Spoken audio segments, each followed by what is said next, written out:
बारामतीमध्ये आज जी जनसन्मान रॅली आयोजित करण्यात आली होती, आपण इथे बघताय की सरकारने नवीन काही घोषणा खास करून महिलांसाठी केलेल्या आहेत, ज्यामध्ये लाडकी बहिणी योजना आहे। इथे महिला आहेत ज्या सभेला उपस्थित होत्या। दो पाऊस पडत होता आणि पावसामध्ये या महिला इथे उपस्थित होता।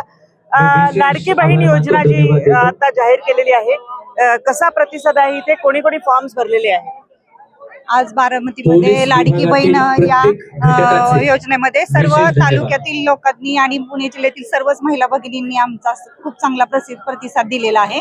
आणि ती योजना अजितदादांनी राबवली, त्याबद्दल मी सर्वप्रथम दादांचे आभार मानते। सर्व तमाम महिला भगिनींच्या वतीने दादांचे शतशः सर्वांच्या वतीने आभार की त्यांनी आमच्या महिलांसाठी एवढी मोठी लाडकी बहीण योजना उपलब्ध करून दिली। एक आहे की आपण गेल्या काही दिवसापासून राष्ट्रवादी दोन भागामध्ये झाल्यापासून एक वेगळं वातावरण बारामतीमध्ये बघतो आहोत। काय तुमचं मत आहे आता, कारण दादांनी घेतलेली जी भूमिका आहे, राजकीय भूमिका, त्याबद्दल? दादांनी जी भूमिका घेतली आहे ती योग्यच आहे आमच्या दृष्टीनं। आम्ही बारामतीचेच आहोत, तर बारामती आम्ही जे राजकारण बघितलेलं आहे, तर त्यांच्याबरोबर वहिनीचं पण भरपूर काम आहे। मग आज जे होणार त्यांच्याबरोबर थोडंफार त्यांना वरच्या पातळीवर जे होणार थोडंफार हलगर्जीपणा, म्हणजे वरून होणारा जो काय प्रॉब्लेम होता त्यासाठी त्यांना ही भूमिका घेणं योग्य होतं। आणि आमची पण सर्व कार्यकर्त्यांची, पदाधिकाऱ्यांची इच्छा होती की दादांनी जे केलं ते चांगलं केलं, असं काही वाईट नाही। त्यांच्या लाडकी बहीण योजना जो आहे, फॉर्म भरला का तुम्ही आणि कुठे काय, किती महिलांनी तुमच्या सोबत काही फॉर्म भरला वगैरे? आम्ही लाडकी बहिणाचा फॉर्म अंगणवाडीमध्ये भरलेला आहे, ते 200 महिलाचे झालेले आहेत सध्या, आता चालूच आहे अजून। या योजनेबद्दल काय वाटतं नेमकं? या योजना चांगल्या आहेत महिलांसाठी, तर खास म्हणण्यात त्यांच्यासाठी दादांनी चांगली सोय केलेली आहे। पहली बात तो पूरे भारत को, पूरे देश को बहुत बहुत मुबारकबाद। और उसके बाद अजीत दादा की जितनी भी पार्टी के लोग हैं उन्होंने बहुत अच्छा काम किया। ऐसा ही ये देश में काम होना चाहिए, लोकतंत्र के मजबूती के लिए, देश में सुख शांति के लिए। और मैं ये भी कहूंगी, जो भी खेत में जो मेरी माएँ काम करते, भाजी पाले का, किसान का, खुरपने का, वो भी संविधान में, पार्लियामेंट में बात रखे, उनको भी हर महीना पेंशन लागू हो, उन्हें भी पेंशन हर महीना लागू हो। बहुत बड़ा असर होता उन माओ के लिए कि हम कैसे सर्वाइव करें। मेरे अजीत दादा से ये मेरी मागणी है। या योजनेबद्दल म्हणजे दादांनी एकदम खूप काम चांगलं केलेलं आहे आणि खूप प्रतिसाद महिलांचा मिळतोय।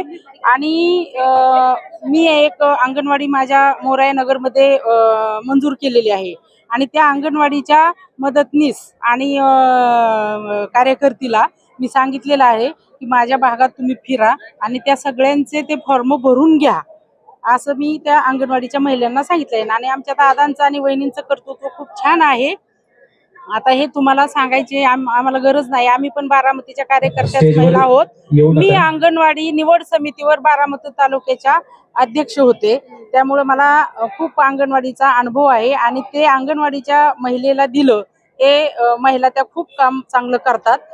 माझी लाडकी बहीण योजना जी आहे ना, त्याचे फॉर्म भरून खूप छान घेतात। तुम्ही सांगा की आजची सभा सगळी पावसामध्ये झाली, दादांनी एक वेगळा निर्णय घेतला, राजकीय निर्णय घेतला, काय तुम्हाला वाटतं त्याबद्दल? दादांनी जो निर्णय घेतला तो अतिशय उत्तम आहे आणि सगळ्या महिला भगिनींना दादांनी एक प्रेरणा दिलेली आहे की स्वतःच्या पायावर उभा राहून स्वतःच म्हणजे एक वेगळं अस्तित्व निर्माण करण्याचं बळ दादांनी, आदरणीय दादांनी दिलेलं आहे। आणि आता निश्चितच दादा आम्हाला म्हणजे आम्हाला असं वाटतं की दादांनी मुख्यमंत्री व्हावं। आता दादा म्हणजे आता 100% याच्या आधीच्या निवडणुकीचा निकाल आपण पहिला फिरला दादांच्या विरोधात लागला, तुम्हाला असं वाटतं विधानसभेमध्ये निकाल दादांच्या बाजूने? नक्कीच विधानसभेमध्ये दादाच जिंकणार आहेत. आम्ही दादांसाठी खूप खूप खूप म्हणजे खूप काम करणार आहोत आणि इथून मागे खूप काम केलेलं आहे. दादांसाठी काम केलं आणि नाही केलं तरी दादा खूप मोठ्या फरकाने निवडून येतील आणि अशी सर्व तमाम म्हणजे बारामतीकरांची पण आता इच्छा. पवार परिवारातलंच कोणी दुसरं उभं राहिलं तर तरी सुद्धा पवार फॅमिलीतून जरी कुणी उभं राहिलं असेल तरी दादांच्या अशी टक्कर देऊ शकणार नाही, कारण बारामतीतून सर्व अजितदादा प्रेमीच आहेत आणि अजितदादा खूप चांगल्या मताने निवडून येतील अशी सर्वांना आम्हाला दादांचं काम तुम्हाला एक सांगते, सहानुभूतीची लाट जर सोडली तर दादांशिवाय अख्ख्या महाराष्ट्राला, बारामतीच नव्हे पण अख्ख्या महाराष्ट्राला दादांशिवाय पर्याय नाही आणि दादांचा विकासच बोलतोय आणि ते मतदान झाल्यावर कळेल. आपण बघताय इथे की महिलांची कशा प्रकारची भूमिका आहे आणि त्यांचा जो उत्साह आहे तो कसा टिकतो हे आपल्याला बघायला मिळणारच आहे. लाडकी बहीण या योजनेचा स्वागत जे आहे या सगळ्या महिलांनी केलेलं आहे आणि सरकारचाही इथे एक निर्णय जो आहे तो महत्वपूर्ण आहे. राखी पौर्णिमेला बहुतेक तुम्हाला पैसे येतील असं वाटतंय. 15 ऑगस्टला मिळणार आणि आता सध्या काही महिलांना सिलेंडर आणि ते गॅस मोफत मिळणार होते, ते पण आज 15 गावातून सुरू झालेले आहेत, मिळालेले आहेत. नमस्कार, मी कार्य जिल्हाध्यक्ष उस्मानाबादचे. कमीत कमी माझे 2 ते 2.5 हजार फॉर्म भरले अजित लाडकी बहीण म्हणून. अजित लाडकी बहीण म्हणून आम्ही फॉर्म भरले. मी कार्य जिल्हाध्यक्ष राष्ट्रवादी काँग्रेस पार्टी.